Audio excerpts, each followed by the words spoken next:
Très heureuse de vous retrouver dans ce point de l'actualité sur Africa Télévision. Mesdames et messieurs, bienvenue. 43 morts, c'est le triste bilan de l'effondrement d'une mine d'or artisanale au Mali. L'accident s'est produit près des villes de Kéniéba et de Daba dans la région de Kayes, riche en or. La majorité des victimes sont des femmes. Elles étaient descendues dans des puits à ciel ouvert laissés par des mineurs industriels pour chercher des morceaux d'or quand la terre s'est effondrée autour d'elles. Quittons l'Afrique de l'Ouest pour l'Afrique centrale. Le conflit en République démocratique du Congo prend une tournure inquiétante avec l'avancée des rebelles du M23, soutenus par le Rwanda qui ont pris le contrôle de plusieurs villes stratégiques dont Goma et Bukavu.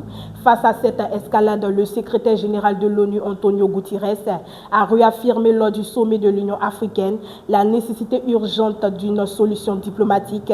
Les enjeux sont immenses: stabiliser la région, préserver la souveraineté de la RDC et éviter une dégradation de la situation qui pourrait avoir des répercussions à l'échelle du continent. L'heure est à l'unité et à l'action concertée des nations pour éviter une guerre régionale de plus grande envergure.